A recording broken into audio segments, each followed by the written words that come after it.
నిరంతరం మంగళమాతనో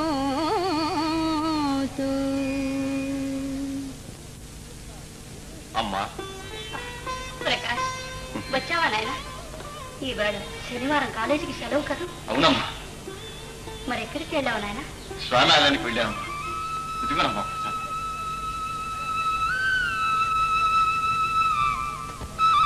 ఏమిటి నాయన విశేషం? నేను ఇవాళ ట్యూషన్ చెప్పించుకుంటానికి వెళ్తున్నానమ్మా. అదేమిటి నాయన, నువ్వు లెక్చరర్వి, ట్యూషన్ చెప్పాలి కానీ చెప్పించుకోవడం ఏమిటి? ఎంత లెక్చరర్నైనా ఇంకా విద్యార్థినేనమ్మా. నేను డాక్టరేట్ థీసిస్ రాస్తున్నాను.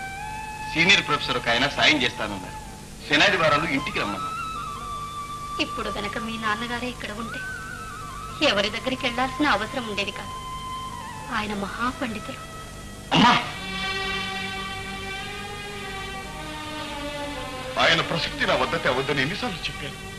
ఏం నాయన, ఆయన నీ కన్న తండ్రి కదా. కన్న తండ్రి నాకున్నదల్లా కన్న తండ్రి ఒక్కటి. నా ముఖమైన చూచి ఎరిగిన వాడు నా కన్న తండ్రి. నిండు చూడాలన్న తానైనా లేకుండా కట్టుకున్న భాగ్యం కాలదని పోయినా కట్టిన చూడు నా కన్న తండ్రి. ఆయన కంటపడితే నా తల్లి చేసిన అపరాధం ఏమిటో చెప్పమని ఆయన కంఠం. ప్రకాష్, ఆవేశపడకు నాయన. తప్పులు నిర్ణయించవలసింది భగవంతుడు. ఎవరు చేసిన కర్మ వారు అనుభవించవలసిందే గాని ఒకరిని నిందించకూడదు. దేవుడు ఎంత రాశాడో అంతే ప్రాప్తమని తృప్తి పడాలి.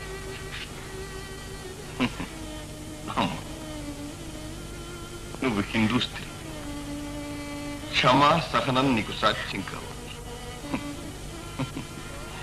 నేను మానవ మాత్రం, నాకు సాధ్యం కాదు. నన్ను క్షమించు. ప్రకాష్, శుభమా అని స్వామి ఆలయానికి వెళ్ళాను. విద్యాదానం కోసం ఒక పుణ్యాత్ముని చూడబోతున్నా. ఈ సమయంలో ఆ పాపాత్ముడి ప్రసక్తి ఎందుకు తెచ్చావు? ప్రకాష్, వస్తానమ్మా.